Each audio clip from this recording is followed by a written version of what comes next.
జగతపితరౌ వందే పార్వతీ పరమేశ్వరౌ. శ్రీరామ రామ రామీతి రమే రామే మనోరమే సహస్రనామ తత్తుల్యం రామనామ వరాననే. హరి ఓం. పరమేశ్వర స్వరూపమైన సభకి నమస్కారం. శంకర భగవత్పాదుల యొక్క వైభవం గురించి, వారి అవతారంలో ఉన్నటువంటి విశేషం గురించి మనం గత 4 రోజులుగా ముచ్చటించుకుంటున్నాం. శంకరాచార్యుల వారు ధర్మ సంస్థాపనార్థమై అవతరించినటువంటి కారణం చేత వారు 32 సంవత్సరముల జీవిత కాలంలో పడినటువంటి కష్టం బహుశः ఏ ఆచార్యుడు పడి ఉండడు. అంత కష్టాన్ని ఎదుర్కొన్నారు. ఎదుర్కొనడమే కాదు, వారు చాలా అత్యద్భుతమైనటువంటి విశేషములను ఈ భూమండలం మీద నిరూపణం చేశారు. అలా నిరూపణం చేసిన వాటిలో ఒకటి, వారి 4 ప్రధానమైనటువంటి శిష్యులలో ఒకరైన హస్తామలకాచార్యుల వారి యొక్క వృత్తాంతం. హస్తామలకాచార్యుల వారి పేరు శంకర భగవత్పాదులే ఆ పేరు ఉంచారు అనిపిస్తుంది శంకర విజయాలు చదివితే. ప్రభాకరుడు అని ఉత్తర భారతదేశంలో, దక్షిణ భారతదేశంలో పశ్చిమ భాగమునందు శంకర భగవత్పాదులు పర్యటిస్తున్నటువంటి కాలంలో దర్శనానికి వచ్చినటువంటి ఒక బ్రాహ్మణుడు. ఆ బ్రాహ్మణుడి పేరు ప్రభాకర శర్మ. ఆయన శంకరాచార్యుల వారి దర్శనం చేసుకున్నాడు. ఆయన మీమాంసకుడు, కర్మ మార్గమునందు బాగా నమ్మకం ఉన్నటువంటి వాడు. ఆయన శంకరాచార్యుల వారికి నమస్కారం చేసి తన కష్టం ఒకటి చెప్పుకున్నాడు. నాకు ఒక కుమారుడు కలిగాడు. ఆ కుమారుడికి పాఠం చెప్తే అర్థం కాదు, ఏమీ మాట్లాడడం, జడం ఎలా ఉంటుందో అలా ఉంటాడు. జడము అన్న మాటని కొంచెం జాగ్రత్తగా అర్థం చేసుకోవాలి. జడానాం చైతన్య స్తబక మకరంద శృతిఝరి అంటారు శంకరాచార్యులు వారి సౌందర్యలహరిలో. జడమన్న మాటకు అర్థం ప్రాణము లేనిది అని కాదు, ప్రతిస్పందన లేనిది అని. ప్రతిస్పందించకపోతే జడం అంటారు. అందుకే జాతి సర్వనాశనమైపోయేది ఎప్పుడు అంటే ఆ జడత్వం వస్తే పాడైపోతుంది. ఆ జడత్వాన్ని పోగొట్టగలిగినటువంటి వాళ్ళు మీకు 3 కనపడతారు శాస్త్రంలో. ఆ 3 ఉపాసన చేస్తే తప్పకుండా జడత్వం విడిచిపెడుతుంది. జడత్వం అంటే వాడికి తెలియదని అనుకోకూడదు, వాడికి తెలుసు. అరే ఇంత వయస్సు వచ్చింది, మనం ఉద్యోగం చెయ్యాలని తెలియక కాదు, తెలుసు. అరే నాన్నగారు ఇంత కష్టపడుతున్నారు, మనం చదువుకోవాలని తెలియక కాదు, తెలుసు. తెలుసు చదువుకోడు, తెలుసు ఉద్యోగం చేయడు, తెలుసు బుద్ధిగా ప్రవర్తించడు. ఏ మాటకి ప్రతిస్పందించాలో అలా ప్రతిస్పందించనటువంటి తత్వానికి జడత్వమని పేరు. ఆ జడత్వాన్ని పోగొట్టేటటువంటి వాళ్ళు 3 కనపడతారు. ఒకటి స్వామి హనుమ. అందుకే బుద్ధిర్యశో బలం ధైర్యం నిర్భయత్వం అరోగత అజాడ్యం వక్పటుత్వంచ హనుమత్ స్మరణాత్ లభేత్. హనుమని స్మరించినంత మాత్రం చేత జడత్వం పోతుంది. అంటే ప్రతిస్పందించకుండా ఉండే లక్షణం పోతుంది. ప్రతిస్పందనము అన్న మాటకు అర్థం ఏంటంటే, ఓ ఇది మంచి మాట అని మనకు అనిపించింది అనుకోండి, దాన్ని ఆచరించగలగాలి. ఇది మంచి మాట అనిపించి కూడా ఆచరించకుండా ఉండిపోయాడు అనుకోండి, దానికే జడత్వం అని పేరు. అంటే ప్రతిస్పందించలేడు. ఎందువలన ప్రతిస్పందించలేడు అంటే, తను పూర్వం ఎలా ఉన్నాడో అలా ఉండడమే సంతోషంగా ఉంటుంది. సూర్యోదయాత్ పూర్వం నిద్ర లేవాలి, విన్నాడు కానీ లేవడు, అదే జడత్వం.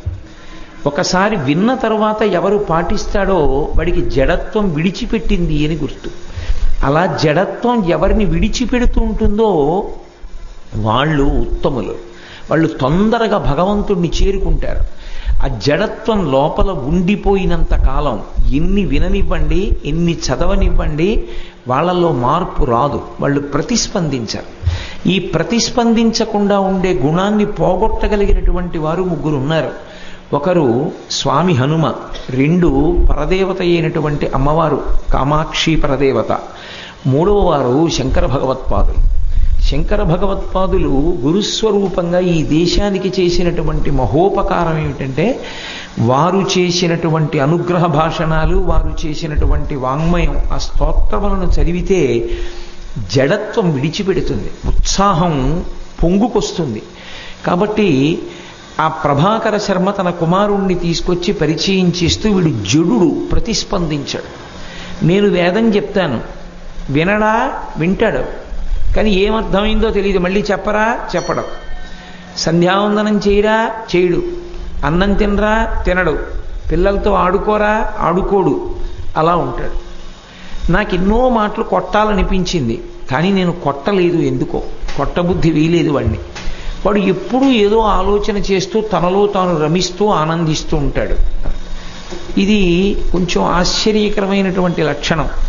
సాధారణంగా గత జన్మలలో చేసుకున్నటువంటి కర్మలన్నీ పూర్తయిపోయి ఏదో కొద్ది కర్మ మిగిలిపోతే అటువంటి మహాజ్ఞానులుగా ఆవిర్భవిస్తారు. వాళ్ళకి ఇంకా తమ సహజ స్థితి నుండి కిందకి జారడం ఇష్టం ఉండదు. ఆత్మానుభవాన్ని పొందేటటువంటి వాడు మౌనంలో అనుభవిస్తాడు. నోటి వెంట మాట్లాడితే ఆత్మానుభవానికి అది ప్రతిబంధకం. అందుకని మాట్లాడకుండా అనుభవిస్తారు.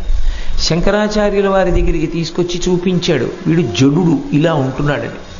వెంటనే శంకర భగవత్పాదులు అడిగారు, కస్త్వం, ఎవరు నువ్వు అని అడిగారు. ఇప్పటి వరకు నోరు విప్పనటువంటి ఆ పిల్లవాడు అద్భుతమైనటువంటి స్తోత్రం చేశాడు. అందులో తాను ఆత్మస్వరూపిణి అన్నదాన్ని నిర్ధారణ చేస్తూ, నేను ఈ శరీరం కాదు, ఇంద్రియాలు కాదు, మనస్సు కాదు, బుద్ధి కాదు, బాహ్యమైనటువంటిది ఏదీ నేను కాదు, సర్వత్ర నిండిపోయినటువంటి ఆత్మయే నా స్వరూపం అని మాట్లాడాడు. వెంటనే శంకర భగవత్పాదులు ఎంతో సంతోషించారు. ఆ తండ్రి కొడుకు మాట్లాడాడు కదా అని మళ్ళీ ఇంటికి తీసుకెళ్ళిపోయాడు. మళ్ళీ ఇంటికి తీసుకువెళ్ళగానే ఆ పిల్లవాడు మాట్లాడటం మానేశాడు. కాబట్టి ఈ పిల్లవాడు నాకు పనికొచ్చేవాడు కాడు, గురువు గారికి మాత్రమే పనికొస్తాడు. అక్కడే అతను ఆత్మానందం అనుభవించగలడని శంకర భగవత్పాదులకి తీసుకొచ్చి అప్పచెప్పారు. శంకరాచార్యుల వారు హస్తామలకుడు అని పేరు పెట్టారు. హస్తామలకుడు అన్న మాటకు అర్థం చేతి ఎందు ఉసిరికాయ అని. పెద్ద ఉసిరికాయ అంటాం మనం, చేతిలో పెట్టుకున్న పెద్ద ఉసిరికాయ. ఎందుకు అలా అనడం అంటే, ఏం జామకాయ అనకూడదా, మామిడికాయ అనకూడదా, లేకపోతే పెద్ద ఉసిరికాయని ఎంత ఉంటుందో అంతే పరిణామంలో ఉండేటటువంటి పరిమాణంలో ఉండేటటువంటి ఏ నేరేడుకాయో అనకూడదా? ఉసిరికాయనే అంటారు. ఎందుచేతంటారంటే చేతిలో పెట్టుకున్నప్పుడు చాలా తక్కువ ప్రాంతాన్ని ఆక్రమించి మీరు చెయ్యి తిప్పి చూస్తున్నప్పుడు కాయ అంత బాగా కనపడేటట్టుగా ఉండేది ఉసిరికాయ ఒక్కటే అరిచేతిలో పెట్టుకుంటే. అది ఆక్రమించినంత తక్కువ చోటు, అది కనపడినంత బాగా ఇంకా ఏదీ కనపడదు. చేతిలో పెట్టుకున్న ఉసిరికాయ ఎంత స్పష్టంగా కనపడుతుందో ఆయనకి ఆత్మ అనుభవంలోకి అంత సులభంగా వచ్చింది. అంటే గత జన్మలలో చేసుకున్నటువంటి పుణ్యం, దాని వలన ఈ జన్మలో అయినటువంటి స్థితిని పొందగలిగాడు. అందుకని శంకరాచార్యుల వారు ఆయనకి హస్తామలకాచార్యులు అని పేరు పెట్టారు. హస్తామలకీయము అని ఆయన చేసినటువంటి స్తోత్రానికి వ్యాఖ్య కూడా చేశారు. కాబట్టి హస్తామలకుడు అని ఒక శిష్యుడు. శంకర భగవత్పాదులు ఎక్కడ ఉన్నా సరే ఈ నలుగురు శిష్యుల చేత పరివేష్టింపబడి ఉంటారు. అందరిలోకి వయస్సులో పెద్దవారు సురేశ్వరాచార్యుల వారు. సురేశ్వరాచార్యుల వారు, పద్మపాదాచార్యుల వారు, తోటకాచార్యుల వారు, హస్తామలకాచార్యుల వారు, ఈ నలుగురు శంకరాచార్యుల వారి చుట్టూ ఉంటారు. శంకరాచార్యుల వారికి షణ్మత స్థాపనాచార్య అని ఒక బిరుదు. ఎందుచేత అంటే శంకరులు అవతార స్వీకారం చేసినటువంటి సమయంలో అసలు పూజా విధానం మీద ఒక నిర్దిష్టమైన అవగాహన లేదు. అన్నీ ఒకెత్తైతే అసలు పూజా విధానంలో ఒక భయంకరమైన లోపం ఒకటి ఉండేది. వామాచారం విశేషంగా ప్రబలిపోయి ఉంది. వామాచారం అంటే పూజ యందు చాలా క్రౌర్యముతో కూడుకున్నటువంటి లక్షణాలు ఉంటాయి. ఏదో మద్యాన్ని నివేదన చేయడం, చాలా భయంకరమైనటువంటి పూజా కార్యక్రమాన్ని చేయడం, అవి చేస్తూ ఉంటారు. చాలా ఉగ్రంగా ఉంటుంది ఆ పూజ. దాన్నంతటినీ కూడా వాదించి వాళ్ళని బాగా అనునయించి వాళ్ళు శంకరాచార్యుల వారి సిద్ధాంతాన్ని అంగీకరించేటట్టుగా మనస్ఫూర్తిగా వాదించి దాని వలన వామాచారం ఈ దేశాన్ని విడిచిపెట్టి సమయాచారం అంటే సాత్వికమైనటువంటి పూజా విధానాన్ని తీసుకొచ్చినటువంటి ఘనత శంకర భగవత్పాదులకే చెల్లింది. అటువంటి శంకర భగవత్పాదులు షణ్మత స్థాపనాచార్యులు. అంటే అసలు వేదంలో ఎవరిని పూజ చేయవచ్చు, ఎవరిని పూజ చేస్తే మీకు సామాన్యమైనటువంటి కోరిక తీరడమే కాదు, ఏ స్వరూపాన్ని పూజ చేసినటువంటి కారణం చేత మనుష్యుడు పొందవలసినటువంటి గతిని పొందుతాడు, భగవంతుణ్ణి చేరుకుంటాడు అనేటటువంటి దాని మీద శంకరాచార్యుల వారు ఒక గ్రంథాన్నే రచన చేశారు. ప్రపంచసారతంత్రము అంటారు దాన్ని. అందులో ప్రధానంగా ఆయన 6గురిని నిర్ణయం చేశారు. వీళ్ళ 6గురిని పూజ చెయ్యవచ్చు. ఈ 6గురిని పూజ చేస్తే ఇహమునందు సమస్తమైనటువంటి సౌఖ్యములు కలుగుతాయి. ఆ భక్తి కారణంగా వాళ్ళని పూజ చేస్తే చేరవలసినటువంటి మార్గాన్ని చేరుకుంటాడు. ఈ 6 సువ్యవస్థితములు. ఇక ఈ 6 తప్ప 7వది ఉండదు. ఈ 6 ప్రధానంగా పూజనీయములని 6టిని శంకరాచార్యుల వారు నిర్ణయం చేశారు. అందులో మొట్టమొదటిది పరమేశ్వరుడు, శైవము అంటారు. అలాగే శైవము, వైష్ణవము, శాక్తేయము, సౌరము, గణాపత్యము, కౌమారము అంటే సుబ్రహ్మణ్యేశ్వరుడు. కాబట్టి ఈ 6గురిని ఆరాధన చెయ్యవచ్చు. ఒకటి పరమశివుడు, 2 పార్వతీదేవి, మధ్యలో పరదేవతని పెట్టి పరదేవతను ఒక్కదాన్నే ఆరాధన చెయ్యవచ్చు. పరదేవతని ఆరాధన చేసినా కూడా సమస్త సౌఖ్యములు కలుగుతాయి, మోక్ష మార్గానికి చేరుకుంటాడు. 3వది మహాగణపతి, గణపతి పరబ్రహ్మంగా పూజ చేయవచ్చు. 4వది కుమారస్వామి, కుమారస్వామిని పరబ్రహ్మంగా పూజ చేయవచ్చు. 5వది సౌరము అంటే సూర్యనారాయణమూర్తిని పరబ్రహ్మస్వరూపంగా పూజ చేయవచ్చు. 6 శ్రీ మహావిష్ణువు, విష్ణుమూర్తిని పరబ్రహ్మస్వరూపంగా పూజ చేయవచ్చు. ఈ 6టిని పూజా విధానం ఎలా ఉంటుందో ఎలా చేయాలో నిర్ణయం చేసి అందించారు. కాబట్టి శంకరాచార్యుల వారికి షణ్మత స్థాపనాచార్య అని బిరుదు. మీరు చరిత్రని ఒక్కసారి అవలోకనం చేస్తే ఏదో ఒక్క దేవతా స్వరూపాన్నే పూజ చేయడం ప్రచారం చేసినటువంటి ఆచార్యులు మీకు కనపడతారు. కానీ శంకరాచార్యుల వారిలో ఉన్న గొప్పతనం ఏమిటంటే శంకరులు ఎవరో ఒక్క దేవతా స్వరూపాన్ని మాత్రమే పూజ చెయ్యమని బోధ చేసిన వారు కాదు. వారు 6గురిని నిర్ధారించారు. ఈ 6గురిలో ఎవరినైనా పూజ చెయ్యవచ్చు, అది వైదికమే. ఈ 6గురిలో ఎవరిని పూజించినా పరమేశ్వరుణ్ణి చేరుతారని షణ్మత స్థాపనాచార్యులై 6గురిని పూజనీయులుగా నిర్ణయం చేశారు. ఈ 6గురిని నిర్ణయం చేసి 6గురి పూజా విధానాన్ని లోకంలో ప్రచారం చేయడానికి శిష్యుల్ని పంపారు. ఏ 6గురు షణ్మత స్థాపనాచార్యులై శంకరాచార్యుల వారు నిలబడిన తరువాత వారి సిద్ధాంతాన్ని ప్రచారం చేసి తిరిగి వచ్చి శంకరాచార్యుల వారిని కలుసుకున్నారో ఆ 6గులే ఇప్పటికీ కంచి కామకోటి మఠంలో చంద్రమౌళీశ్వరారాధన చేసేటటువంటి వేదిక వెనక గోడ మీద ఉంటారు. అందుకే శంకరులు మధ్యలో ఉంటారు, అటు 3 ఇటు 3 ఉంటారు. 6గురు వాళ్ళు షణ్మతములను వ్యాప్తి చేసిన వాళ్ళు. మిగిలిన ఎక్కడైనా మీకు సాధారణంగా శంకరాచార్యుల వారు 4 శిష్యులతోనే కనపడతారు. శంకరులు పాఠం చెప్పింది మాత్రం ప్రతిరోజు ఆయన పాఠం చెప్పినప్పుడు 6000 మంది సన్యాసులు ఆయన చుట్టూ పరివేష్టించి కూర్చుని ఆయన దగ్గర సూత్రభాష్యం వింటూ ఉండేవారు. అటువంటి శంకర భగవత్పాదుల వద్దకు 2 శిష్యులు చేరారు. వాళ్ళిద్దరూ చాలా ఆశ్చర్యకరమైనటువంటి జీవన విధానం ఉన్నవారు. మహాదేవుడు అని దక్షిణ భారతదేశంలో ఒక ఆయన ఉండేవారు. ఆయన మంచి మీమాంసకుడు, కర్మ మార్గమునందు మంచి నిష్ఠ కలిగినటువంటి వాడు. ఆయనకి ఒక కుమారుడు ఉండేవాడు. ఆయన పేరు సర్వజ్ఞాత్ముడు అని పేరు. ఈ మహాదేవుడు శంకర భగవత్పాదులు సర్వజ్ఞ పీఠాన్ని అధిరోహించడానికి వెడుతున్న సందర్భంలో ఆయనతో వాదించడానికి వెళ్ళాడు. అప్పుడు కూడా ఇంకా కర్మ మార్గమే గొప్పది అని వాదించడానికి వెళ్ళాడు. శంకరాచార్యుల వారి చేతిలో ఆ మహాదేవుడు ఓడిపోయాడు. ఓడిపోతే శంకరాచార్యుల వారి చేతిలో ఓడిపోవడం అన్న మాట మీరు ఒక్కటి జ్ఞాపకం పెట్టుకోవాలి. శంకర భగవత్పాదుల జీవితంలో ఆయనతో ఓడించి గెలిచిన వారు ఎవ్వరూ లేరు. ఆయనతో వాదించిన ఎవరైనా ఓడిపోయిన వారే. వారు తిరిగినది ఏదో ఒక్క దేశం కాదు, 56 రాజ్యముల యందు పర్యటించారు. ఆసేతు హిమాచల పర్యంతం 3 మార్లు సన్యాస ధర్మానికి కట్టుబడి పాదచారి అయి పర్యటించారు. అందులో 56 రాజ్యములలో ఆయన పర్యటించినప్పుడు ఎక్కడ ఆయన ప్రభుత్వం యొక్క మద్దతును కానీ రాజు యొక్క అనుగ్రహాన్ని కానీ ఆయన అపేక్షించలేదు. అపేక్షించకుండా 56 దేశాలలో పర్యటించి తన శరీరంలో ఉన్నంతకాలం ఒక్కసారి కూడా ఓడిపోకుండా వాదించినటువంటి ఘనత కలిగిన వారు కనుకనే శంకర భగవత్పాదుల్ని జయశీలురు అని వర్ణిస్తారు. అందుకే శంకరుల పేరు చెప్తే జయ జయ శంకర, హర హర శంకర. ఆ జయ జయశంకర నామం చెప్తే శంకరులకి జయం పలికినట్టు. శంకరులకు జయము కలుగుగాక, శంకరుల జయమే మనకి జయము, మనకి ఆత్మజయం కలుగుతుంది. హరహర శంకర, పరమేశ్వరుణ్ణి చేరుకోవడానికి అడ్డుగా వచ్చినటువంటి పాపరాశి శంకర భగవత్పాదుల యొక్క అనుగ్రహం చేత ధ్వంసమైపోతుంది. కాబట్టి ఆ రోజులలో వారితో ఎందరో వాదించి ఓడిపోయారు. అలా వాదించి ఓడిపోయిన వారిలో ఒకరు ఆ మహాదేవుడు.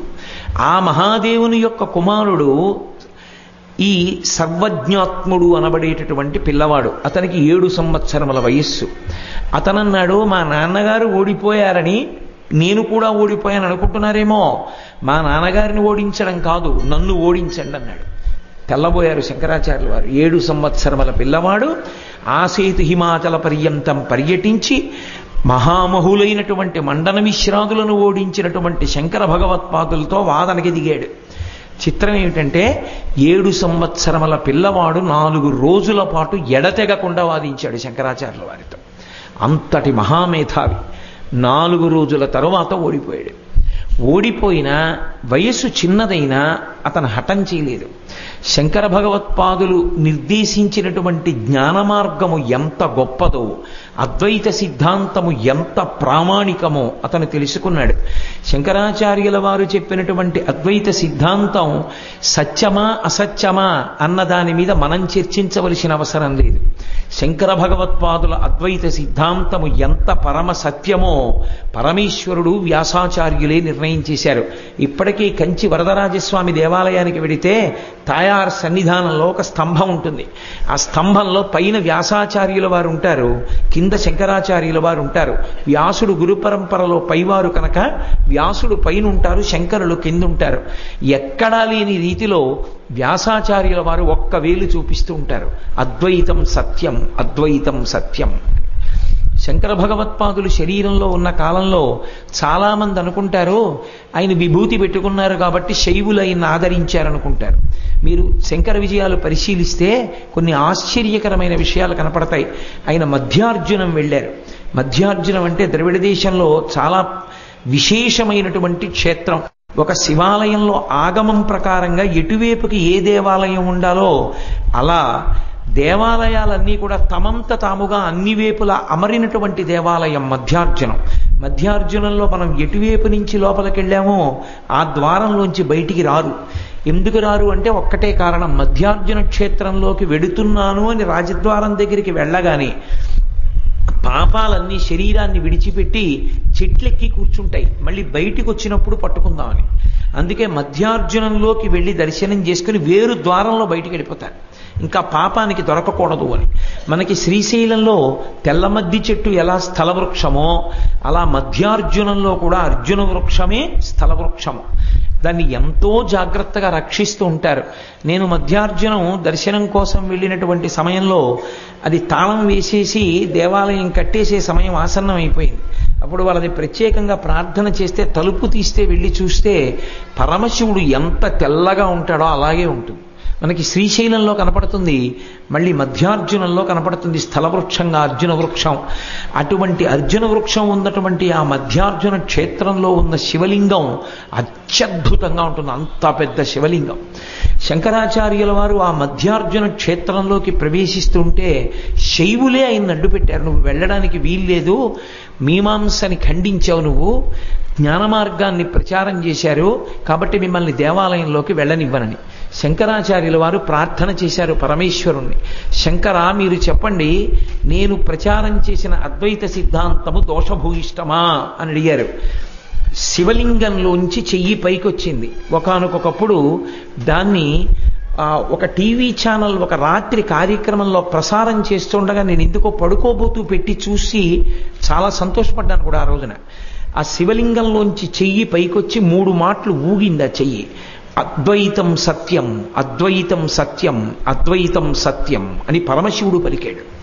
కాబట్టి ఇవాళ కొత్తగా మనం చర్చించక్కర్లా శంకరాచార్యుల వారి సిద్ధాంతం తప్పా ఒప్పా అని. పరమేశ్వరుడు అంగీకరించిన సిద్ధాంతం ఆ సిద్ధాంతం. పరమ పూజనీయుడై సాక్షాత్ శ్రీమన్నారాయణావతారమైనటువంటి వేదవ్యాసుడంతటి వాడు అద్వైతం సత్యం అని ఒక వేలు ఎత్తి చూపిస్తూ ఇప్పటికీ వరదరాజస్వామి కోవిలలో ఉంటాడు. అంత ప్రామాణికమైనటువంటి విషయాన్ని ప్రచారం చేసిన మహాపురుషులు శంకరులు. శంకరుల జీవితం మొత్తం మీద ఒక్క సందర్భంలో కూడా గురువుగారి ఆజ్ఞని ఉల్లంఘించడం కానీ, గురువుగారు ఒకటి చెప్తే తానొకటి చెయ్యడం కానీ, లేదా వేదంలో చెప్పబడినటువంటి సిద్ధాంతానికి ఒక్క అంగుళమైన దాటి ప్రవర్తించడం కానీ ఒక్క క్షణం కూడా చెయ్యనటువంటి మహాపురుషులు శంకర భగవత్పాదులు ఒక్కరి. అందుకే వేదాంతర్గతమైనటువంటి వర్ణాశ్రమ వ్యవస్థని శంకర భగవత్పాదులు సమర్థించి మాట్లాడారు. అటువంటి శంకర భగవత్పాదుల జీవితంలో వారు ఓడిపోయిన సందర్భం లేదు. అయినా ఆ మహాదేవుని యొక్క కుమారుడైనటువంటి సర్వాజ్ఞత్ముడు శంకరుల చేతిలో ఓడిపోయినప్పటికీ ఆయన యొక్క సిద్ధాంత వైభవాన్ని తెలుసుకొని శంకరాచార్యుల వారికి శిష్యుడైపోయాడు. ఒకచో ఒక మాట అంటారు, సురీశ్వరాచార్యుల వారికి దగ్గర ఉండవలసినటువంటి సహాయకునిగా ఈ సర్వాజ్ఞత్ముణ్ణి శంకర భగవత్పాదులు నియామకం చేశారు అంటారు. ఆయన అద్వైతం మీద అద్భుతమైనటువంటి గ్రంథములను 3 వెలయించాడు. ఆయన రచన చేసినటువంటి 3 గ్రంథములు అద్వైత సిద్ధాంతానికి పరమ ప్రామాణికంగా భావన చేస్తారు. అందులో ఒకదానిలో కర్మ సిద్ధాంతానికి సంబంధించిన విశేషముల గురించిన స్పర్శ ఉన్నప్పటికీ ప్రధానముగా అద్వైత సిద్ధాంతం మీద చర్చ జరిగినటువంటి గ్రంథములు. ఆయన రచించినటువంటి గ్రంథములు సంక్షేప శరీరకం అని ఒక గ్రంథాన్ని, అలాగే పంచప్రక్రియ అనబడేటటువంటి ఒక గ్రంథాన్ని, ప్రమాణ లక్షణం అనబడేటటువంటి ఒక గ్రంథాన్ని, 3 గ్రంథములను రచించాడు ఆయన. అలా చాలా చిన్న వయస్సులో శంకరాచార్యుల వారితో వాదించి ఓడిపోయి శంకరాచార్యుల వారి యొక్క పరిపూర్ణ అనుగ్రహాన్ని పొందినటువంటి చిన్న పిల్లవాడు ఆ సర్వజ్ఞాత్ముడు.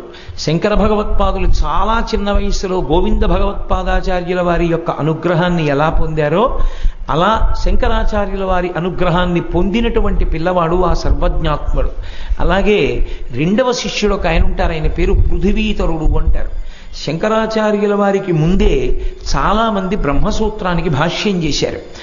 ఎంతమంది భాష్యం చేసినప్పటికీ వ్యాసాచార్యుల వారు శంకరాచార్యుల వారి అవతార స్వీకార సమయమనందు ఎంతో సంతోషించారు. బ్రహ్మసూత్రాలకి ఖచ్చితమైన భాష్యం ఇవ్వగలిగినటువంటి మహాపురుషుడు అవతరించాడు అని.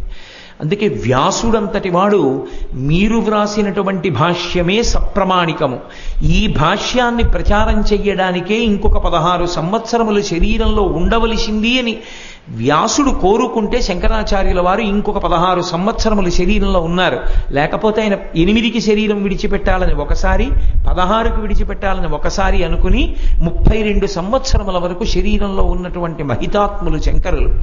కాబట్టి వ్యాసుడు చేసినటువంటి బ్రహ్మసూత్రాలకి భాష్యం శంకర భగవత్పాదులు చేసిన తరువాత అంతకుముందు భాష్యరచన చేసిన వాళ్ళందరూ కూడా తాము చేసిన భాష్యం ఎంత తప్పుగా ఉందో అర్థం చేసుకున్నారు.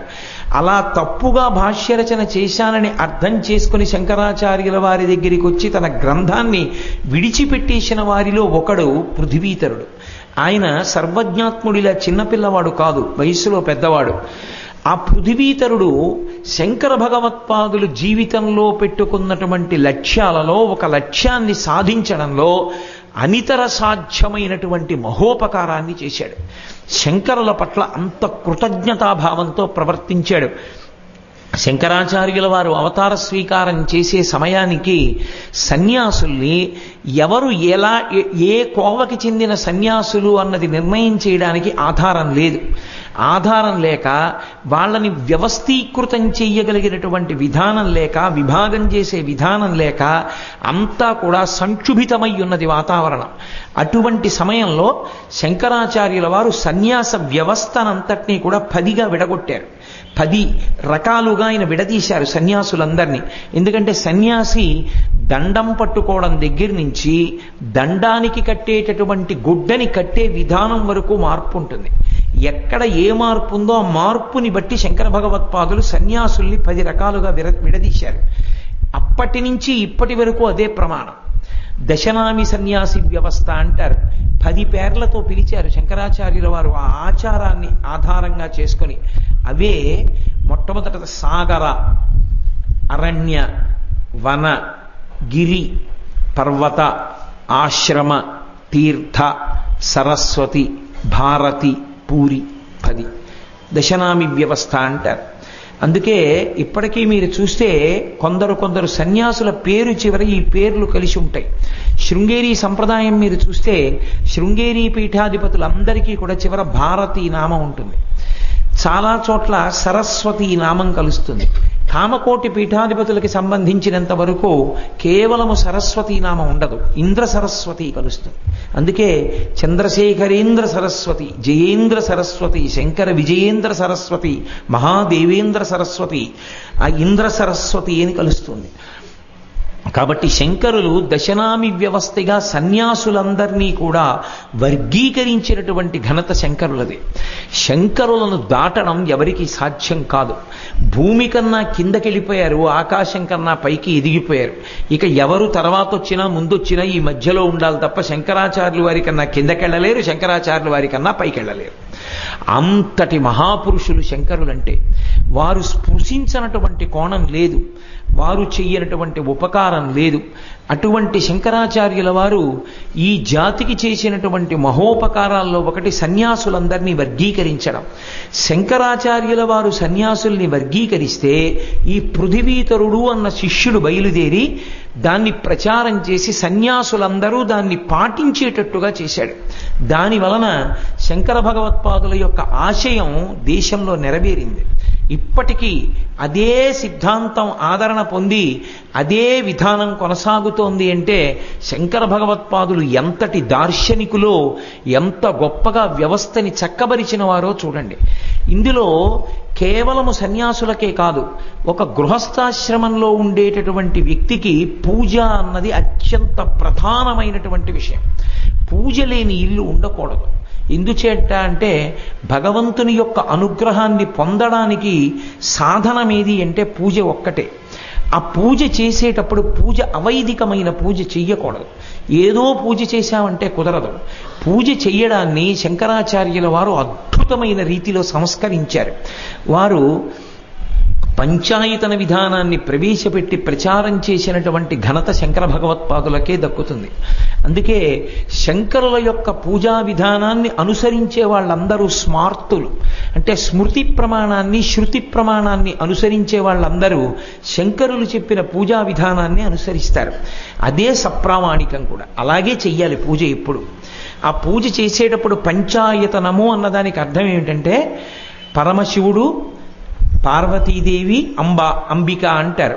పరమశివుడు, అంబిక, వినాయకుడు, సూర్యుడు, గణపతి, ఈ 5గురు ఉండాలి పూజలో.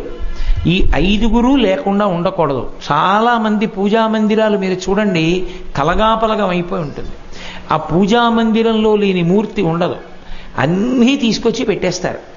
అన్నీ తీసుకొచ్చి పెడితే ఏమైపోతుందంటే ఆఖరికి నిర్మాల్యంలో ఓ పువ్వు తీయాలంటే విగ్రహాలు కింద పడిపోతుంటాయి. అలా చేయకూడదు. పూజ చేసేటప్పుడు ఎలా చెయ్యాలో శంకరాచార్యుల వారు నిర్ణయం చేశారు. వారు విశేషమైన ఔదార్యం ఉన్నవారు. శంకరాచార్యుల వారు నీవు విష్ణు భక్తుడవైతే విష్ణువుని మధ్యలో పెట్టి మిగిలిన 4 స్థానములు ఏ దిక్కులకు పెట్టాలో నిర్ణయం చేశారు. వినాయకుడు ఎటు ఉండాలి, సూర్యుడు ఎటు ఉండాలి, శివుడు ఎటు ఉండాలి, అంబిక ఎటు ఉండాలి. ఒకవేళ మీరు శాక్తేయులైతే, అమ్మవారిని ఆరాధించే వాళ్ళైతే అమ్మవారు మధ్యలో ఉండాలి. అప్పుడు శివుడు, గణపతి, సూర్యుడు, విష్ణువు ఎక్కడెక్కడ ఉండాలో తెలుసుకోవాలి. మీరు వైష్ణవులైతే అంటే విష్ణు భగవానుణ్ణి ప్రధానంగా ఆరాధించేవారైతే విష్ణువుని మధ్యలో పెట్టి శివ పార్వతుల్ని, గణపతిని, సూర్యుణ్ణి చుట్టూ ఆయా స్థానములు ఎక్కడ పెట్టాలో అక్కడే పెట్టాలి. అంతేగాని మధ్యలో పెట్టింది ఖచ్చితంగా పెట్టాం కదండి, మిగిలింది మా ఇష్టం వచ్చినట్టు పెడతామని పెట్టకూడదు. పెట్టేటప్పుడు ఎవరిని ఏ స్థానంలో పెట్టాలో ఆ స్థానంలో పెట్టాలి. పంచాయతన పూజా విధానము అని ఒకసారి నేను కాకినాడలోనే ప్రసంగం చేశాను, మీకు జ్ఞాపకం ఉంటే. కాబట్టి ఆ విధంగా పళ్ళెల్లో పెట్టుకోవాలి. అవి ఉంటే ఇక ఏవీ ఉండక్కర్లేదు, ఇక ఏది ఉండక్కర్లా పూజలో. మీరు ఒక శ్రీరామనవమి చేశారనుకోండి, విష్ణువు యొక్క అవతారం ఏది, విష్ణువుని తులసిదళాలతో పూజ చేస్తే చాలు. శంకరుల ఔదార్యం ఎంత గొప్పదో తెలుసా? పూజ చేసేటప్పుడు భేదభావన మనసులోకి రాకుండా జాగ్రత్త చేశారు. ఒక ఉదాహరణ చెప్పాలి అంటే, నేను శివభక్తుడిని అనుకోండి, మధ్యలో పరమశివుణ్ణి పెట్టి గణపతిని, సూర్యుణ్ణి, విష్ణువుని, అంబికని 4 దిక్కులా ఉంచాను. నేను పూజ చేసేటప్పుడు శివుడి మీద మొట్టమొదటి పువ్వు వేయడానికి వీల్లేదు. నేను లోపలికి వెళ్ళాలంటే శివుడి దగ్గరికి 4 అనుమతి తీసుకుంటే కానీ వెళ్ళకూడదు. అందుకని ముందు ఈ 4కి పూజ చేసి, ముందు విష్ణువు దగ్గర ఒక తులసిదళం వేసి, గణపతి దగ్గర 2 గడ్డి పరకలు గరికపోచలు వేసి, అమ్మవారి దగ్గర ఒక పువ్వు ఉంచి, సూర్య భగవానుడి దగ్గర ఒక ఎర్రటి పువ్వు ఉంచి, అప్పుడు నేను కులదేవతారాధనం చెయ్యాలి. నేను విష్ణు భక్తుడిని అనుకోండి, మధ్యలో విష్ణు ఉన్నారనుకోండి, విష్ణువుని చేరడానికి ముందు ఈ 4కి పూజ చేసి విష్ణువు దగ్గరికి వెళ్ళాలి. ఇప్పుడు మీకు భక్తి ఎంత సుదృఢమవుతుందంటే, నేను శివుణ్ణి చేరుకోవడానికి వీళ్ళ అనుగ్రహం లేకపోతే నేను చేరలేను. ఇప్పుడు మీకు విష్ణు ఆలయానికి వెళ్ళడానికి ఎందుకు భేదం వస్తుంది? మీరు శివభక్తులు కావచ్చు, విష్ణు ఆలయానికి వెళితే మీరు పరమ సంతోషంగా వెళతారు. ఈ స్వామి నన్ను నా స్వామి దగ్గరికి పంపిస్తూ ఉంటారు, ఆయన అనుగ్రహం లేకుండా నేను వెళ్ళలేను నా తండ్రి దగ్గరికి అని. మీరు విష్ణు భక్తులైతే శివాలయానికి వెళ్ళడానికి గుండెలు ఎందుకు బాదుకోవడం? ఈయన అనుగ్రహం లేకుండా నేను నా స్వామిని చేరలేను అని పరమశివుడి దగ్గరికి పరమ సంతోషంగా దేవాలయ ప్రవేశం చేస్తారు. భేదభావన రాకుండా ఆయన ప్రపంచతాసారతంత్రమునందు పూజా విధానాన్ని ఎలా ప్రవేశపెట్టి చెప్పారో అలా పంచాయతన పూజని ప్రవేశపెట్టారు. పంచాయతన పూజ చేసేటప్పుడు విగ్రహాల్ని పెట్టడంలో ఎంతో జాగ్రత్త అవసరం. అందుకే ఎవరైనా కొత్తగా పూజ మొదలుపెట్టే ముందు పంచాయతనం పెట్టుకుంటుంటే సంప్రదించవలసింది గురువునొక్కడే. గురువుని అడగాలి ఎలా పెట్టుకోవాలని. అది గురువు ఒక్కరే చెప్పాలి. ఎందుచేత మన ఇష్టం వచ్చినట్టుగా మూర్తుల్ని కానీ వాటి స్థానాల్ని కానీ నిర్ణయించే అధికారం మనకి లేదు. అవి ఎంత పరిమాణంలో ఉండాలో కూడా గురువు గారికి తెలుస్తుంది. ఆయన ఒకసారి పెట్టి ఇచ్చారనుకోండి, ఇక పూజ చేసుకోవచ్చు. రోజు సూర్యుడి దగ్గర ఒక పువ్వు పడుతోందనుకోండి, ఆరోగ్యం భాస్కరాది చేత్, ఇంట్లో అందరూ ఆరోగ్యంగా ఉంటారు. ప్రతిరోజు విష్ణువు దగ్గర పువ్వు పడుతోందనుకోండి, ఆయన స్థితికారుడు, మహానుభావుడు. అనుకున్న సంకల్పాలు నెరవేరి ధార్మికంగా బతకగలిగినటువంటి అదృష్టం పడుతుంది. అంబిక దగ్గర ఒక పువ్వు పడిందనుకోండి, అమ్మవారు పుష్టిని, తుష్టిని, శక్తిని ఇస్తుంది. ఆమెయే లక్ష్మి, ఆమెయే సరస్వతి, ఆమెయే పార్వతి. ఇంట్లో పిల్లలకి చదువు వస్తుంది, అన్నీ చక్కగా నడుస్తాయి. ఇప్పుడు పూజామందిరం అనేటప్పటికీ ఏదో పెద్దది ఉండాలనేటటువంటి లక్షణం ఏం అక్కర్లేదు.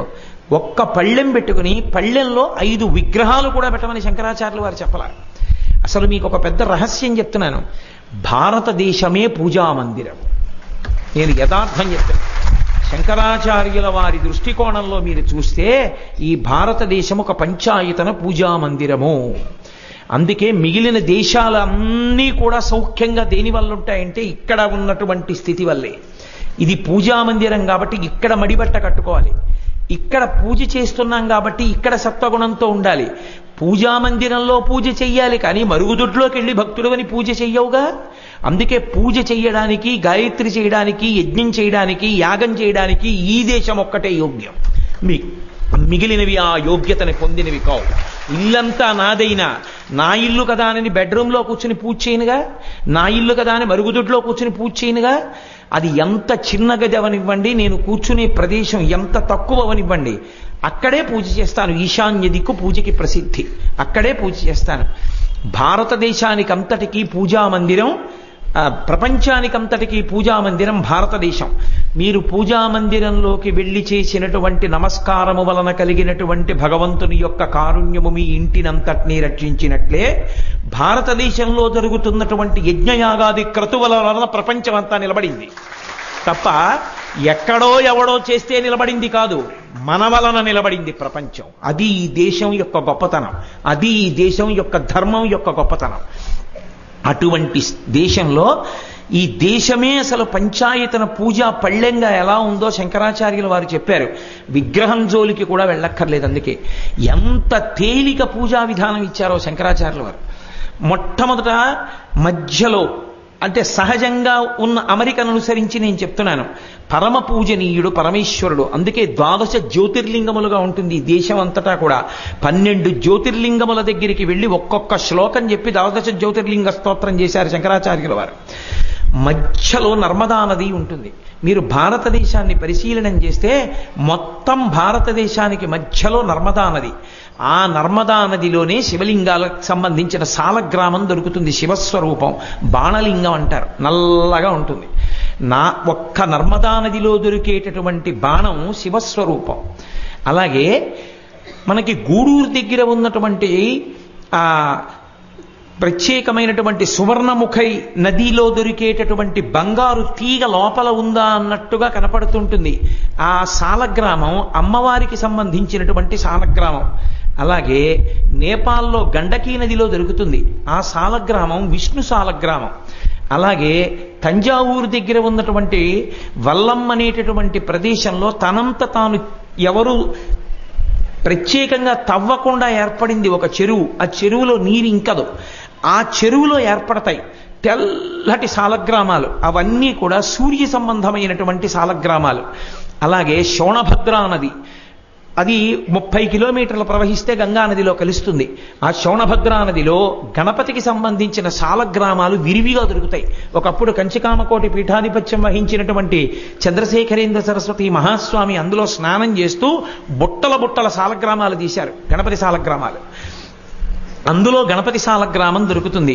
ఈ 5 సాలగ్రామాలు రాయి అని అనకూడదు. ఈ 5 సాలగ్రామాలు తెచ్చుకుని పళ్ళెంలో పెట్టుకుని ప్రతిరోజు కాస్తిని నీళ్లు పోసి తుడిచేసి అక్కడ పెట్టేసి ఓ బొట్టు పెట్టి ఒక్కొక్క పువ్వు వేసి లేచి వెళ్ళిపోతే పూజ అయిపోయింది. నైవేద్యం పెట్టేస్తే, నైవేద్యం కూడా ఒక బెల్లం ముక్క. నన్ను నమ్మండి, ఆ ఒక్క పూజ చాలు మీ ఇంటినంతటినీ రక్షించేస్తుంది.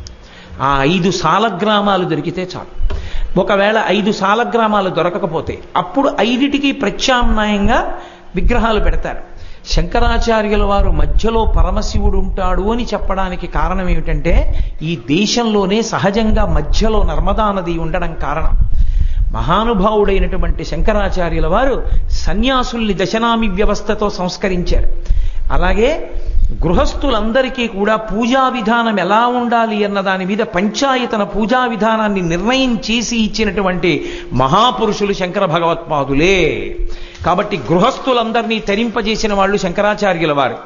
అంతేకాదు, దీనితో పాటుగా అసలు ఇవాళ ఈ దేశంలో ధర్మం అంతా గాడి తప్పిపోయినప్పటికీ ఇంకా పట్టెడన్నం మనం తింటున్నాము అంటే, ఇంకా ఆపాటి వర్షపు చినుకు పడుతోంది అంటే శంకరాచార్యుల వారి అనుగ్రహం.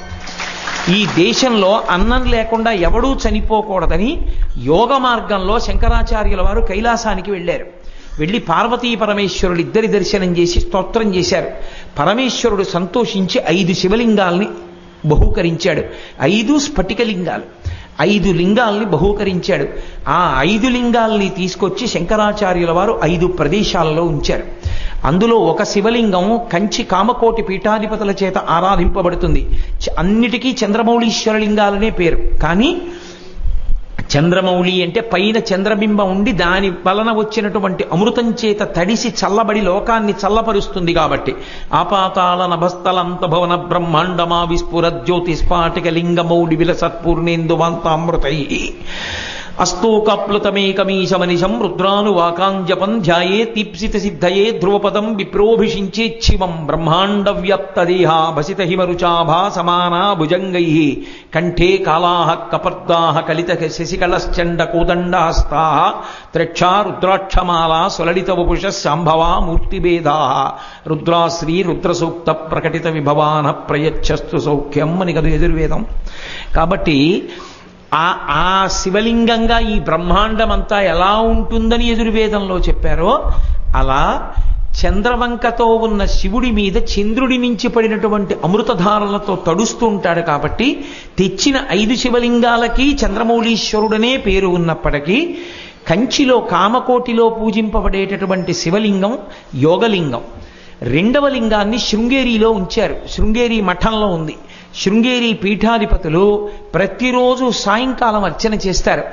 -°C వెళ్ళిపోనివ్వండి వాతావరణం, ఇలా నీళ్లు తీసి పోస్తే గడ్డ కట్టేసే వాతావరణంలో ఉండనివ్వండి, శృంగేరి పీఠాధిపతులు మాత్రం నియమం తప్పకుండా చేస్తారు. అందుకే శృంగేరి పీఠాధిపతులు కదిలితే ఎక్కడికైనా వెళ్ళడం మొదలు పెడితే ఒక రోజు మొత్తానికి 16 కిలోమీటర్ల కన్నా దాటరు. ఎందుకు దాటరో తెలుసా? ఒక్కటే కారణం, ఆయా సమయాలలో జరగవలసిన పూజ ఆపరు, జరిగిపోవాలి. సాయంకాలం అయ్యేటప్పటికీ అది అరణ్యం కానివ్వండి, విడిదికి వేసేస్తారు. వేసేసి చంద్రమౌళీశ్వరారాధన అభిషేకం జరిగిపోవలసిందే. కామకోటి పీఠాధిపత్యం వహించిన చంద్రశేఖరేంద్ర సరస్వతి మహాస్వామి వారైతే మహానుభావుడు, వారు ఆరాధన చేసేటప్పుడు నాదోపాసన చేసేవారు. చిన్న వీణ పట్టుకుని ఆ వీణ వాయిస్తూ నాదోపాసన కూడా చేసేవారు. వారి పూజ అంటే అమ్మో మహాద్భుతం అసలు. వారు విజయవాడలో చంద్రమౌళీశ్వరారాధన చేస్తుంటే ఒకసారి నైవేద్యం పెట్టవలసిన సమయం వచ్చింది. లడ్లు తీసుకొచ్చి అక్కడ పెట్టి బట్ట తీశారు. ఆయన ఇలా నీళ్లు చల్లి ఆగిపోయింది చెయ్యి, నైవేద్యం పెట్టలేదు.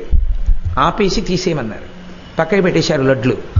పళ్ళు తీసుకురమ్మన్నారు, 2 పళ్ళు అక్కడ పెట్టి నైవేద్యం పెట్టి వంట చేసిన బ్రాహ్మణుణ్ణి పిలవండి అన్నారు. ఎవరు తయారు చేశాడు నైవేద్యం? ఆ బ్రాహ్మణుణ్ణి తీసుకొచ్చారు.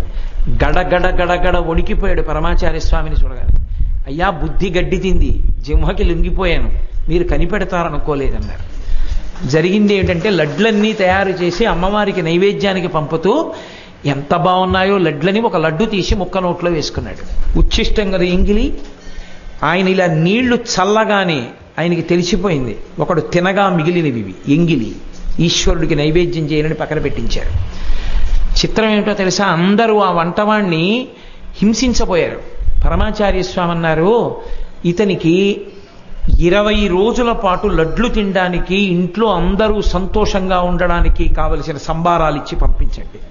మనుష్యుడు కాబట్టి లడ్లు తయారు చేస్తూ జింహచాపల్యంతో తినబోయాడు. పాపం ఒకరికి చేసి పెట్టడమే కానీ తను తిరిగి తిని ఎరగడనమాట. కాబట్టి మనం అతనికి తినే అవకాశం కల్పించాలి. 20 రోజులు కడుపు నిండా తన కుటుంబ సభ్యులతో కలిసి లడ్లు తినడానికి కావలసిన సంబారాలన్నీ కామకోటి పీఠం పనుపునిప్పించారు. అంతటి ఉదారులు పరమాచార్య స్వామి. అది వాళ్ళ పూజ అంటే. కాబట్టి కంచిలో ఉన్నది యోగలింగం, శృంగేరిలో ఉన్నది భోగలింగం, నేపాల్లో ఉన్నది అక్కడ పెట్టినది వరలింగం, అలాగే కేదారంలో పెట్టినది ముక్తిలింగం, చిదంబరంలో పెట్టింది మోక్షలింగం. ఈ 5 చోట్ల ఉంచినవి 5 లింగాలు. అందుకే ఇప్పటికీ చిదంబరం పెడితే ధారాకాశం, చిదంబరం రహస్యం, స్ఫటికలింగం మోక్షలింగం, చిదంబరం. అంత గొప్ప స్థితిలో శంకర భగవత్పాదులు 5 శివలింగాల్ని తీసుకొచ్చి 2 శివలింగాల్ని మఠాల్లో ఉంచి మఠాధిపతుల చేత ప్రతిరోజు అభిషేకం పొందేట్టు చేశారు. అవి ప్రతిరోజు అభిషేకింపబడి చల్లబడతాయి కనుకనే ఈ పాటి వర్షం అయినా పడుతోంది. గాడి తప్పి ధర్మం తప్పిపోయినా లోకులు చాలా మంది ఆ ఆరాధన చేత వర్షాలు పడుతున్నాయి. ఇప్పటికీ మనం అన్నం తింటున్నామంటే, మాట్లాడగలుగుతున్నామంటే శంకరాచార్యుల వారు పెట్టిన భిక్ష. వారు ఆ 5 శివలింగములను తెచ్చి ఉండకపోతే ఈ పాటి వానలు కూడా లోకంలో ఉండేవి కావు. అంతేకాదు శంకరాచార్యుల వారు పరదేవత దగ్గరికి వెళ్ళారు, అమ్మవారి దగ్గరికి. అమ్మవారు సంతోషించి సౌందర్య లహరి చేతిలో పెట్టింది. పట్టుకెళ్ళవాయా శంకరా అంది.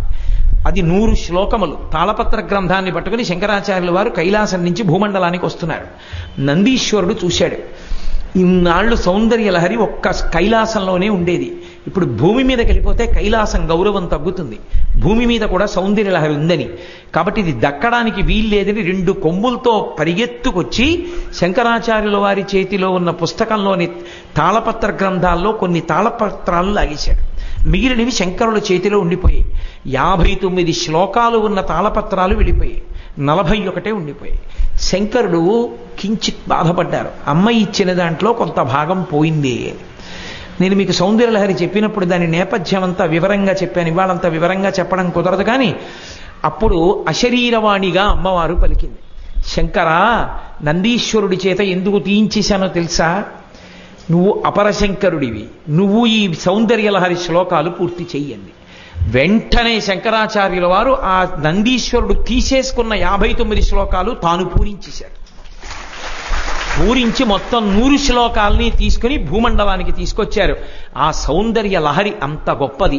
ఇప్పటికీ పెద్దలు ఒక మాట అంటారు, ఈ ప్రపంచం మొత్తం మీద వాంగ్మయంలో సౌందర్యము అన్నవి కనపడితే 2 చోట్లే కనపడతాయంటారు. ఒకటి సౌందర్య లహరి, 2 సుందరకాండ. ఆ 2 ఇక 3వ స్థానం లేదంటారు. అంత గొప్ప రచన సౌందర్య లహరి.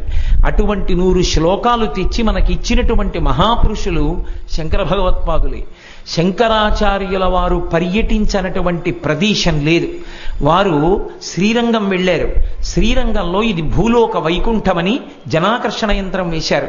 వెంకటాచలం వెళ్ళారు. వెంకటేశ్వరుడు ఆయనకి దర్శనమిచ్చాడు. ఇక్కడికొచ్చి ధనం హుండీలో వేస్తే ప్రజల యొక్క పాపాలు పోతాయని ధనాకర్షణ యంత్రం వేశారు. వారు బదరీ వెళ్ళారు. బదరీ వెడితే బదరీలో బదరీనారాయణుడు ఆయనకి స్వప్నంలో దర్శనమిచ్చి చెప్పాడు, ఓ శంకర, నన్ను ఇక్కడి నుంచి భూమిలోంచి తీసి అలకనందా నదిలో పడేశారు. నేను అలకనందా నదిలో ఉన్నాను, నన్ను తీసి మళ్ళీ పునఃప్రతిష్ఠ చేయమని అడిగారు. శంకరాచార్యుల వారే అలకనందా నదిలోంచి బదరీనారాయణ విగ్రహాన్ని పైకి తీసి మళ్ళీ స్థాపించారు. ఆ శంకరాచార్యుల వారే బదరీ వెళ్ళినటువంటి వాళ్ళకి వేడి నీళ్లు దొరకవన్న బెంగ లేకుండా ఉండడానికి తన తపశ్శక్తితో ఉష్ణకుండాన్ని సృష్టించారు. ఇప్పటికీ అక్కడ నీళ్లు వేడిగా ఉంటాయి బదరీలో. అటువంటి ఉష్ణకుండాన్ని తయారు చేసినటువంటి మహాతపశ్శక్తి సంపన్నులు శంకర భగవత్పాదులే. వారు ఒకనాడు మైసూరులో ఒక విష్ణువాలయంలోకి ప్రవేశిస్తుంటే మీరు ఈ ఆలయంలోకి రావడానికి వీలు లేదని అడ్డగించారు. వారన్నారు, నేను చేసిన అపరాధం ఏముందని నన్ను రానివ్వరన్నారు. మీరు అద్వైత సిద్ధాంతాన్ని ప్రచారం చేసి అందరి దేవతలకి సమాన స్థాయి అన్నారు. షణ్మత స్థాపనాచార్యులై 6గురికి సమాన స్థాయి ఇచ్చారు, కాబట్టి మీరు రావడానికి వీల్లేదన్నారు. ఆయన అన్నారు, ఒక్కసారి లోపలికి వెళ్ళి దర్శనం చేసుకుని బయటికి వస్తాను, ఆ తర్వాత నీ చెప్పింది తప్పో ఒప్పో వాదన చేద్దామన్నారు. వీలు లేదు, వెళ్ళడానికి వీల్లేదన్నారు. అని అర్చకులు లోపలికి వెళ్ళి చూశారు. అప్పటి వరకు విష్ణుస్వరూపంగా పడుకుని ఉన్నటువంటి స్వామి కుడి భాగం అంతా కూడా శివస్వరూపంగా మారిపోయింది లోపల. ఆ తప్పు తెలుసుకుని అర్చకులు వచ్చి శంకరాచార్యుల వారి కాళ్ల మీద పడి లోపలికి తీసుకెళ్లి దర్శనం చేయిస్తే అప్పటి నుంచే ఆ మైసూరులో ఆ క్షేత్రం హరిహర క్షేత్రంగా మారిపోయింది. కంచిలో కామాక్షి అమ్మవారి చుట్టూ 8 కాళీస్వరూపాలు ఉండేవి. 8 కాళీస్వరూపాలు ప్రతిరోజు దేవాలయాన్ని విడిచిపెట్టి బయటికి వెళ్ళి జనాన్ని పడగొట్టేవి. అమ్మవారి యొక్క తేజస్సు ముందు ఎవరు నిలబడలేకపోయేవారు. ఉగ్రస్వరూపం అంటే కోపమని కాదు, ఆవిడ తేజస్సు తట్టుకునే శక్తి మనకి లేకపోవడం. ఇప్పుడు ఏదో ఒక దీపం వెలుగుతోందనుకోండి, పర్వాలేదు. పెద్ద పెద్ద దీపాలు, అనేక దీపాలు చుట్టూ ఉన్నాయనుకోండి, ఓ 2 గంటల తర్వాత తలపోటు వస్తుంది. ఎందుచేత అంటే అన్ని దీపాలు చూసే శక్తి ఉపాధికి ఉండదు. అలాగే కామాక్షి పరదేవత ముందు నిలగలిగినటువంటి శక్తి జనులకు లోపించిపోయింది. లోపించిపోతే శంకరాచార్యుల వారు అమ్మవారిలో ఉన్న కళ కొంత తీసేసి అక్కడే శ్రీచక్రంలో పెట్టారు. పూర్తిగా తీసేస్తే లోకానికి ఉపకారం లేకుండా పోతుందని ఆ తీసిన శక్తినంతటినీ శ్రీచక్రంలో ప్రవేశపెట్టారు. 8 కాళీస్వరూపాలు కామాక్షి దేవాలయాన్ని విడిచిపెట్టి బయటికి వెళ్ళేవి. బయటికి వెళ్ళి భయంకరమైన కృత్యాలు చేస్తుండేవి. ఆ 8 కాళీస్వరూపాల్ని వెనక్కి పిలిచి శ్రీచక్రంలోకి లయం చేసేశారు. బయటికి వెళ్ళడానికి వీల్లేదని. మీకు నేను ఒక ఆశ్చర్యకరమైన విషయం చెప్తే తెల్లబోతారు. కంచిలో కామాక్షి దేవాలయంలో కామాక్షి ఉత్సవమూర్తి ఎక్కడికైనా బయటికి వెళ్ళవలసి వస్తే, బయటికి వెడుతూ ఉంటే శంకరాచార్యుల వారి దేవాలయం ముందు 1 నిమిషం ఆగాలి, ఆగి వెళ్ళాలి. శంకరాచార్యుల వారు అమ్మా నువ్వు వెళ్ళవచ్చు అంటేనే వెడుతుంది. శంకరాచార్యుల వారి సంకల్పం లేకపోతే వెళ్ళదు, వెనక్కి వెళ్ళిపోవాలి. అంటే శంకర భగవత్పాదులు ఎంత గొప్ప స్థితిని పొంది ఈ దేశాన్ని రక్షించారో, ఎన్ని క్షేత్రాలు బ్రతికించారో ఆలోచించండి. శంకరులంటే శంకరులే. అపర శంకరులు చంద్రశేఖరేంద్ర సరస్వతి మహాస్వామి వారు ఒకనాడు శివాస్థానంలో ఉన్నారు. అక్కడికి కొన్ని మైళ్ళ దూరం అమ్మవారు బయటికి వస్తుంది. శుక్రవారం నాడు బయటికి వచ్చినప్పుడు తమాషాగా బయటికి వస్తుంది. మనం శారదా నవరాత్రుల్లో చేస్తుంటాం ఆ ప్రక్రియ. శంకరాచార్యుల వారు ఇటు తిరిగి ఉంటారు, అమ్మవారు ఇటు తిరిగి ఉంటుంది. శంకరులు పృష్ఠభాగం చూపించరు. అమ్మవారి వైపు శంకరులు ఇలా ఉంటే అమ్మ శంకరుల్ని చూస్తూ ఉంటుంది. బయటికి వస్తారు, మళ్ళీ ముందు శంకరులు ఎడతారు, అమ్మవారు ఎడుతుంది. ఆ వెళ్ళేటప్పుడు బయటికి వచ్చింది, ఏనుగు కూడా బయటికి వచ్చింది. లోపలికి వెళ్ళిపోవాలి. ఈ లోపల శివాస్థానంలో ఎవరో శిష్యుడు వెళ్ళి పరమాచార్య స్వామిని అడిగాడు, అయ్యా మనం ఒక్కసారి ఇవాళ వెళ్ళి కామాక్షి పరదేవత పల్లకీలో బయటికి వస్తుంది కదా, ఓసారి ఆ ఊరిరిగింపు చూద్దాం, దర్శనం చేసుకుందాం అన్నాడు. పరమాచార్య స్వామి వారు అన్నారు, ఇంకొక గంట సమయం ఉంది, అమ్మవారు బయటికి వచ్చేస్తుందిగా, మనం ఆయన కార్లు అవి ఎక్కేవారు కాదు, నడిచి వెళ్ళడమే సన్యాస ధర్మంలో. ఇక్కడి నుంచి మనం నడిచి కంచి వెళ్లే వరకు అమ్మవారు ఉంటుందా, వెళ్ళిపోదు లోపలికి అన్నారు. అంటే చుట్టూ ఉన్న శిష్యులు అన్నారు, మీరు తలుచుకుంటే ఉండదా అమ్మవారు అన్నారు. ఆయన వెంటనే ఓ కొబ్బరికాయ తెప్పించి ఆ కొబ్బరికాయని మంత్రించి చేత్తో పట్టుకున్నారు. పట్టుకుని శివాస్థానంలో బయలుదేరి కంచి వెళ్ళడం మొదలుపెట్టారు. ఆయన ఇంకొక గంటలో కామాక్షి బయటికి వచ్చింది. లోపలికి వెడదామంటే ఎవరు ఏం చేసినా ఏనుగు వెళ్ళాల. అలా ఆగిపోయింది. దాదాపు 4 గంటలు 5 గంటల తర్వాత పరమాచార్య స్వామి వచ్చారు. వచ్చి ఏనుగు ముందు కొబ్బరికాయ కొట్టారు. వెళ్ళిపోయింది లోపలికి. ఆగిపోయిందంటే శిష్యుల కోరిక తీరిపోయింది. పరమాచార్య అంటే అపర శంకరాచార్య స్వామి, అంతటి మహాపురుషులు. కాబట్టి కామాక్షి పరదేవతని మనకి దక్కేట్టుగా చేసిన వారు, ఆమె దర్శనం ఇవాళ మనం అంత గొప్పగా చేసుకోగలుగుతున్నామంటే అది శంకరాచార్యుల వారు పెట్టిన భిక్ష. అలాగే దక్షిణ భారతదేశంలో జంబుకేశ్వరంలో అఖిలాండేశ్వరి అమ్మవారి యొక్క కళని ఎవరూ తట్టుకోలేకపోతుంటే, ఆమె ముందు ఎవరు నిలబడలేకపోతుంటే ఎదురుగుండా గణపతి విగ్రహాన్ని పెట్టారు. హేరంబుడు ఎప్పుడు తండ్రి తొడ మీద కూర్చుంటాడు కాబట్టి అమ్మవారికి మహాప్రీతి, తన భర్తకి ఇష్టమైన వాడని. పెద్ద కొడుకు ఎదురుగుండా వినాయకుడిని పెట్టినా కూడా అమ్మవారి కళ తగ్గలేదు. ఆ కళ తట్టుకోలేకపోతే అప్పుడు శంకరాచార్యుల వారి దేవాలయంలోకి వెళ్ళి అమ్మవారిలో ఉన్నటువంటి కళని జనం తట్టుకోలేనంత ఎక్కువ ఉన్న కళని తీసేశారు. ఆ లెక్క ఎవరికి అర్థమవుతుందని జేబులో రూపాయి తీయడం కాదు, ఎంత కళ తగ్గించాలో తెలిసి ఉండాలి. మహాపురుషులు శంకరులంటే ఆ కళని తగ్గించి, అది అప్పుక్షేత్రం, జంబుకేశ్వరం జలలింగం. ఎప్పుడు శివలింగం దగ్గర నీరు ఊరుతూ ఉంటుంది, కానీ ఎవరి మీద చల్లరం, తీసి పోసేస్తారు. నీటిలో శ్రీచక్రం వెయ్యకూడదు, పక్కన కావేరీ ప్రవహిస్తోంది కానీ వెయ్యకూడదు, నీటిలో శ్రీచక్రం వేయరు. భూమి మీద కాంచీపురంలో వేసేశారు, అది జంబుకేశ్వరం జలక్షేత్రం. అందుకని ఆ తగ్గించేసినటువంటి కళని ఏం చెయ్యాలని ఆలోచించి నవరత్నాలు, వజ్రాలు, వైఢూర్యాలతో అమ్మవారికి తాటంకాలు చేయించి ఆ తాటంకాలలోకి మళ్ళీ ఆ శక్తిని పెట్టారు. పెట్టి ఈ తాటంకాలు తీసుకెళ్లి అమ్మవారి చెవులకు పెట్టారు. ఇప్పటికీ ఆ తల్లి తాటంకాలు ఎవరు చూస్తారో వాళ్ళ 5వ తనం చెక్కు చెదరదని చెప్తారు. ఇప్పటికీ ఆ జంబుకేశ్వరంలో మిట్ట మధ్యాహ్నం వేళ అమ్మవారికి మహానైవేద్యం పెట్టవలసి వస్తే నేను మగవాణ్ణి అన్న భావనతో దేవాలయంలోకి వెళ్ళడానికి భయపడి అర్చకులు చీర కట్టుకుని లోపలికెళ్ళి నైవేద్యం పెడతారు. అంత గొప్ప క్షేత్రం అఖిలాండేశ్వరి క్షేత్రం. అఖిలాండేశ్వరి క్షేత్రంలో అమ్మవారి యొక్క శక్తిని తగ్గించి మనం దర్శనం చేసుకోవడానికి వీలుగా ఉంచి అధికమైన శక్తిని అమ్మవారి శ్రీచక్ర తాటంకములలోకి, ఆ తాటంకాలలో శ్రీచక్రాలు వేశారు. ఇప్పటికీ ఆ తాటంకములకు మెరుగు తగ్గితే వాటిని మళ్ళీ తీసి శ్రీచక్ర తాటంకములను మళ్ళీ బాగా మెరిసేటట్టుగా చేయించి దానికి ఒకే ఒక్క కుటుంబం చేస్తుంది ద్రవిడ దేశంలో. అబ్బో, ఆ సమయంలో కంచికామకోటి పీఠాధిపతులు అక్కడ విజయం చేసి బ్రహ్మాండమైన హోమాలు, దేవీ భాగవత పారాయణం ఇవన్నీ జరుగుతాయి. మళ్ళీ ఆ శ్రీచక్ర తాటంకాల్ని ఒక్క కంచికామకోటి పీఠాధిపతులకే అధికారం, వాళ్లే వేస్తారు. అటువంటి స్థితిలో ఆ జంబుకేశ్వరంలో అమ్మవారి యొక్క వైభవాన్ని మళ్ళీ నిలబెట్టినటువంటి మహాపురుషులు శంకరాచార్యుల వారు. అలాగే చెన్నై దగ్గర ఉన్నటువంటి ఒక క్షేత్రంలో ఇప్పుడు బాలాత్రిపుర సుందరి దేవాలయం అంటారు. అమ్మవారిలో ఉన్నటువంటి ఒక కళని తీసేసి శంకరాచార్యుల వారు ఆ కళ ఉన్నంతసేపు మనుష్యులు లోపలికి వెళ్ళలేకపోతున్నారని ఆ కళని తీసి ఒక నూతిలో పెట్టారు. ఇప్పటికీ ఏడాదికి ఒక రోజు ఆ నూతిలో నీటికి ప్రత్యేకమైన పూజ ఉంటుంది. బాలాత్రిపుర సుందరి దేవాలయం అయి భక్తుల పాలిట కొంగు బంగారమైంది ఆ క్షేత్రం.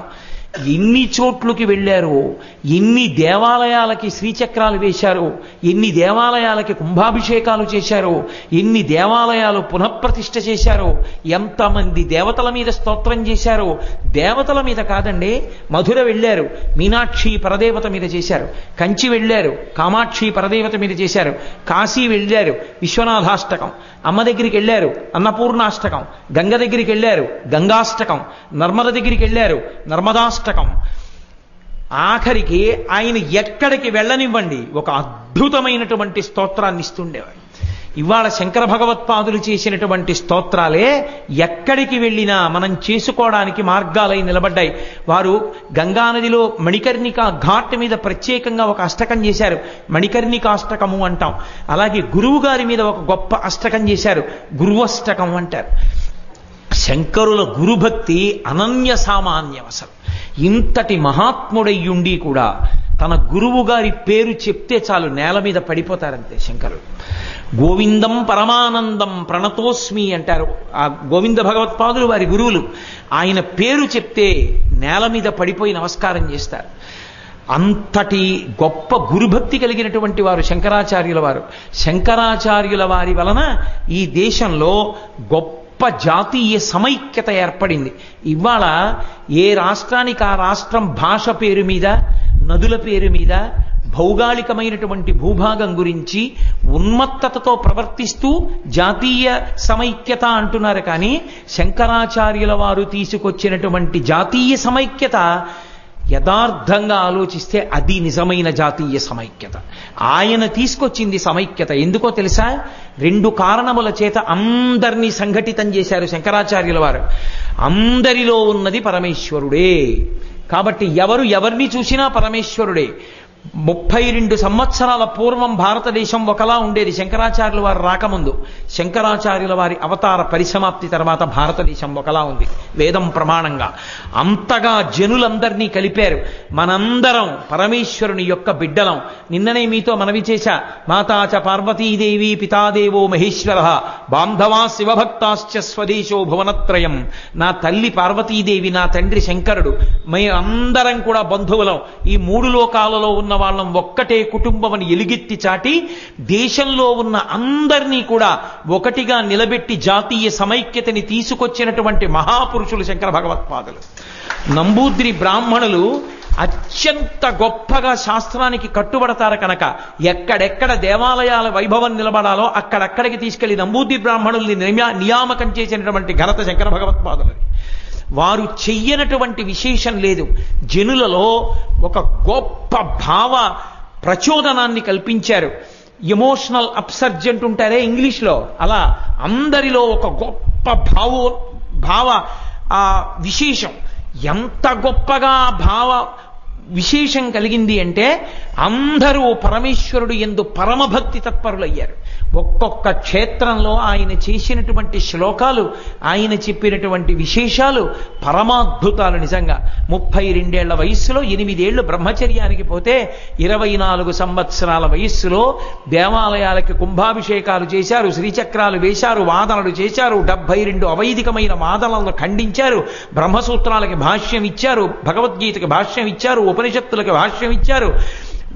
దాదాపు 6000 మంది శిష్యుల్ని, సన్యాసుల్ని తీర్చిదిద్దారు. 9 శిష్యుల్ని ప్రకాండుల్ని చేశారు. అవైదికమైన వాదనలు మళ్లీ భారతదేశంలో ప్రవేశించకుండా చూడడం కోసం తూర్పున జగన్నాథులో గోవర్ధన పీఠం, పశ్చిమాన ద్వారకలో కాళికాపీఠం, ఉత్తరాన బద్రికాశ్రమంలో జ్యోతిపీఠం, దక్షిణమున శృంగగిరిలో శారదాపీఠం, 4 దిక్కుల 4 పీఠములను నియామకం చేసి 4 వేదముల ఆమ్నాయం పెట్టి 9 పీఠాధిపతులను నియమించి తన సంకల్ప బలం చేత బ్రహ్మచర్యం నుంచి సన్యసించగలిగినటువంటి మహా విద్వాంసులైనటువంటి పరమ భక్తి తత్పరులు, కారణజన్ములైనటువంటి వారు పీఠాధిపత్య స్వీకారం కోసం పుట్టేటట్టుగా సంకల్పం చేసి మహాపురుషులు మనకు అందేట్టు చేసిన వారు శంకర భగవత్పాదులు. అటువంటి సంకల్పం చేశారు కనుకనే ఇవాళ కంచి కామకోటి పీఠాధిపత్యం వహించిన చంద్రశేఖరేంద్ర సరస్వతి మహాస్వామిని తలుచుకుని పొంగిపోతున్నాం. శృంగగిరి పీఠాధిపత్యం ఇవాళ వహిస్తున్నటువంటి భారతీతీర్థ మహాస్వామి, వారి గురువుగారైనటువంటి అభినవ విద్యాతీర్థ మహాస్వామి, కాలడీలో శంకరాచార్యుల వారు పుట్టినటువంటి ప్రదేశాన్ని కనిపెట్టినటువంటి సచ్చిదానంద శివాభినవ నరసింహ భారతి మహాస్వామి, తన మంత్రశక్తి చేత అష్టసిద్ధుల్ని వశం చేసుకున్నటువంటి మహాపురుషులైనటువంటి నృసింహ భారతి మహాస్వామి, వేదాలన్నిటికీ కూడా భాష్యమిచ్చి అపరశంకరాచార్యుల వారి ఈ భూమి మీద నడయాడి ఒక చందనదారువులోకి శంకరాచార్యుల వారు సరస్వతీదేవిని ఆవాహన చేసి శృంగగిరిలో ప్రతిష్ఠ చేస్తే విగ్రహంలోకి తీసుకొచ్చి ప్రతిష్ఠ చేసినటువంటి మహాపురుషులై కర్ణాటక సామ్రాజ్య ప్రతిష్టాపనాచార్య, పదవాక్య ప్రమాణ పారావార పారీణ అనేటటువంటి బిరుదులు తీసుకొచ్చినటువంటి విద్యారణ్యులైనటువంటి మహాపురుషులు జనించేటట్టుగా సంకల్పం చేసి ఇప్పటికీ పీఠాలకి అంతమంది మహాపురుషులు పీఠాధిపతులుగా జన్మిస్తున్నారంటే శంకర భగవత్పాదుల యొక్క సంకల్ప బలం. దాని చేత కాదు భారతదేశానికి గౌరవం నిలబడింది. మనం కట్టినటువంటి విశేషాల వల్ల కాదు, ఈ దేశంలో పుట్టిన మహాపురుషుల వలన ఈ దేశానికి ఇంత గౌరవం. అంతమంది మహాపురుషులు వచ్చారంటే దానికి అంతటికీ కారణం శంకరాచార్యుల వారి యొక్క సంకల్ప బలం. జనులందరిలో ఎంత భక్తి భావాన్ని పెంపొందించారో ఆ భక్తి దగ్గరికి వచ్చేటప్పటికీ ఎవరన్నది ఆయనకు అనవసరం. ఆ భక్తితో ఉంటే తలకెత్తుకున్నారు మహానుభావుడు. శివానందలహరి చేస్తూ మార్గావర్తిత పాదుకా పశుపతే రంగస్య కూర్చాయతే గండూషాంబునిషేచనం పురరిపోర్ దివ్యాభిషేకాయతే కించిద్భక్షిత మంసశేషకబళం నవ్యోపహారాయతే భక్తి కిం నకరోత్యహో వనచరో భక్త్యావతంసాయకే అంటారు. ఒక బోయవాడు తిన్నడు, అరణ్య మార్గంలో తిరిగి తన పాదములకు వేసుకున్నటువంటి చెప్పునే కూర్చగా భావించి శివలింగం మీద ఉన్నటువంటి పువ్వులను తీసేసినప్పటికీ కూడా అతని అమాయకత్వాన్ని దృష్టిలో పెట్టుకుని అతని భక్తిని అంగీకరించి అతను చెప్పుతో తుడిచిన కూర్చగా స్వీకరించాడు పరమేశ్వరుడు. నోటిలోకి ఎంగిలి నీళ్లు తీసుకొచ్చి శివలింగం మీద భూమిస్తే మంత్రం లేకుండా దాన్ని అభిషేకంగా స్వీకరించాడు. కించిత్ భక్షిత మాంసశేషకబళం నవ్యోపహారాయతే. తను సగం తిని ఉమ్ముతో ఉన్నటువంటి మాంసపు ముక్కను అక్కడ పెట్టి తినవయ్యా శంకరా అంటే శివుడు తిన్నాడు.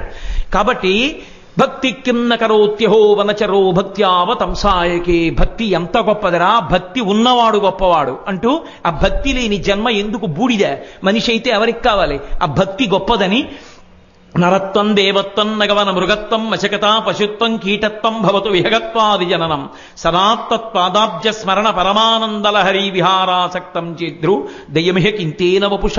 స్వామి, నేను నరుణ్ణ, పర్వతాన్న, ఈగన, దోమన, పావున, పుట్టన నాకు అనవసరం. నేను ఏది కాని ఏ శరీరంతో ఉన్నానన్న దాంతో నాకు సంబంధం లేదు. నేను ఏ శరీరంలో ఉన్నా మీ పాదములను స్మరించి ఆ పాదములను స్మరించడం వలన కలిగినటువంటి ఆనంద ధారలలో నేను తడిసిపోయేటటువంటి మనసుని నాకు ఇమ్మని అడిగారు. జనులందరికీ కూడా శివానంద లహరిలో మరొక అద్భుతమైన శ్లోకాన్ని ఇచ్చారు. ఆనందాశ్రుభిరాతనోతి పులకం నైర్మల్యతశ్చాదనం వాచాశంఖ ముఖస్థితైశ్చ జఠరాపూర్తిం చరిత్రామృతై రుద్రాక్షైర్భసితేన దేవ వపుషో రక్షాం భవద్భవనాపర్యంకే వినివేశ్య భక్తి జననీం భక్తార్భకం రక్షతి. భక్తి గురించి శంకరాచార్యుల వారిలా ఇక చెప్పడానికి ఎవరికి సాధ్యం కాదు. ఆ ఒక్క శ్లోకం చాలు. ఆనందాశ్రుభిరాతనోతి పులకం నైర్మల్యతశ్చాదనం. పసిపిల్లవాడు మంచంలో పడుకుని ఉంటాడు. ఏ మేనతో పరిచయం లేని వాళ్ళు ఎవరో వస్తారు. అమ్మ స్నానం చేస్తూ ఉంటుంది. వాడు ఓహో ఏడుస్తుంటాడు గుక్క పట్టి. వాడు ఏడుస్తుంటే వెళ్ళి, చిత్రం ఏమిటంటే పిల్లలు గుక్క పట్టి బెంగొస్తే ఏడుస్తారు, కళ్ళమ్మ నీళ్లు రావు, కానీ తిక్క పెట్టి అరిచి ఏడుస్తారు.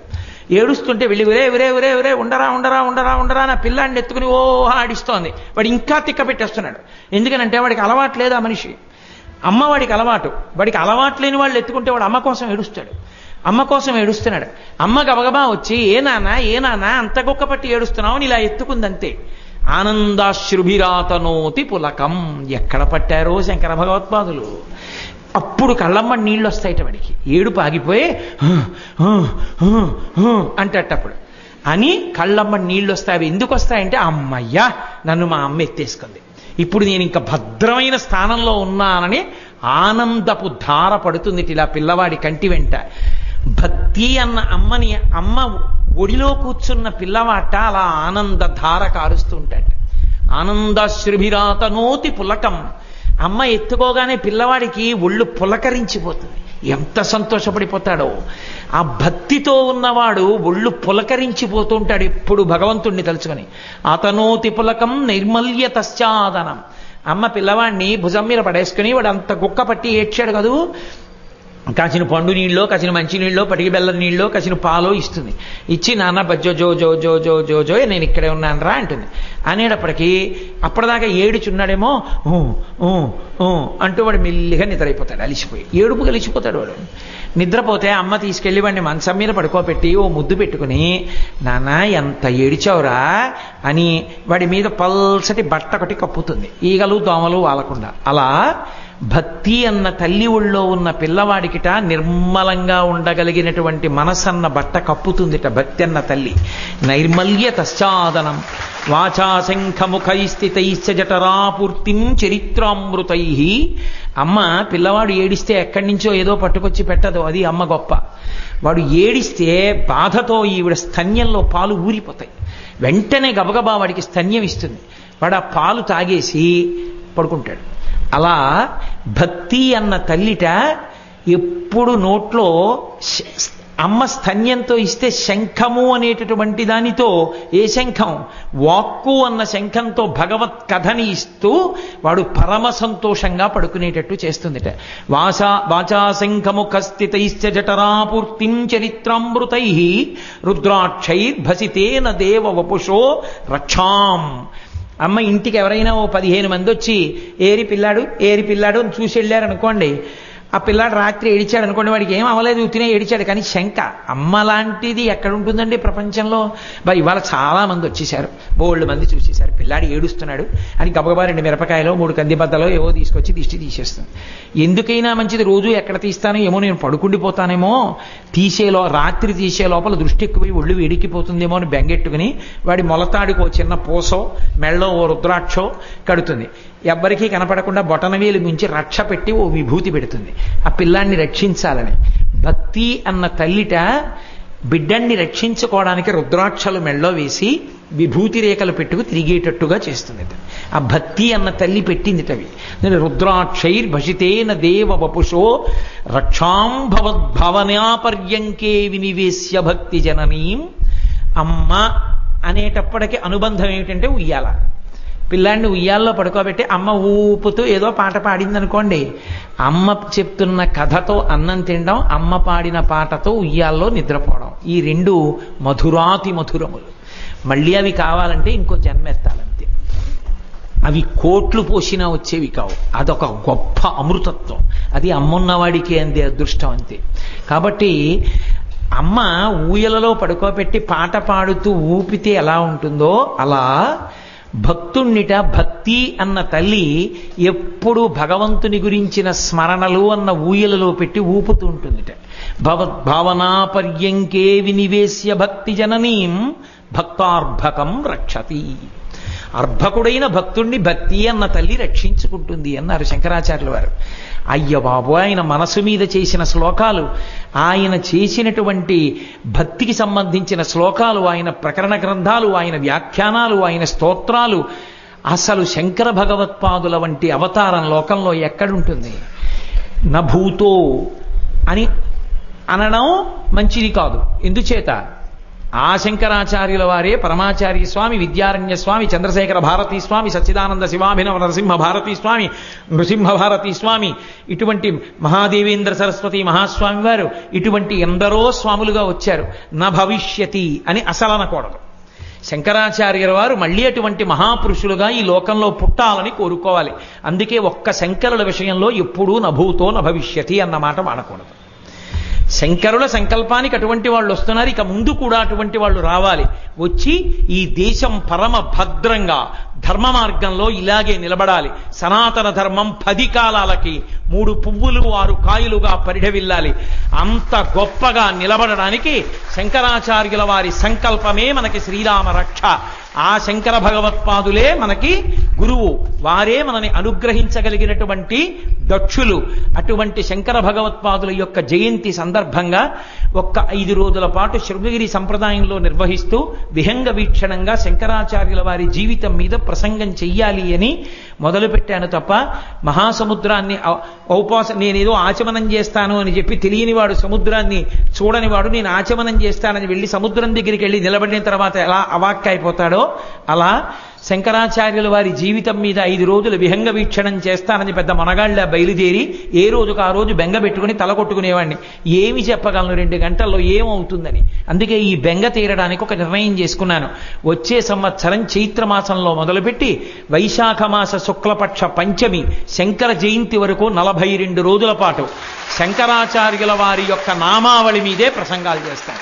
చేసి వచ్చే సంవత్సరం శంకర జయంతిని పెద్ద పెద్ద పీఠాలు ఎలా నిర్వహిస్తాయో అంత అద్భుతంగా కాకినాడ పట్టణమంతా కలిసి మనం అద్భుతంగా నిర్వహణ చేసి ఏదో ఒక శృంగేరియో ఒక కంచి కామకోటో కాదు, కాకినాడ పట్టణం కూడా శంకర జయంతి చేసినట్టు చెయ్యగలిగిన వాళ్ళు లేరు. అన్నంతగా శంకర జయంతిని చేసి మనం శంకరుల యొక్క పాదముల యందు మనకున్న భక్తిని చాటి చెప్పుకుందాం. కాబట్టి ఈ 5 రోజుల పాటు నాకు తెలిసినా తెలియకపోయినా ఎన్నో శ్లోకాలు విడిచిపెట్టేసి ప్రసంగం పూర్తవదని కంగారుగా 5 రోజులు మాట్లాడినా మీ అందరూ శంకరుల యందు అపారమైనటువంటి భక్తి శ్రద్ధలు కలిగిన వారు కనుక నా యందు అపారమైన ప్రేమతో అంత ఇరుగ్గా కూర్చునైనా విన్నందుకు మీ అందరికీ నా హృదయపూర్వకమైనటువంటి కృతజ్ఞతలను ఆవిష్కరిస్తూ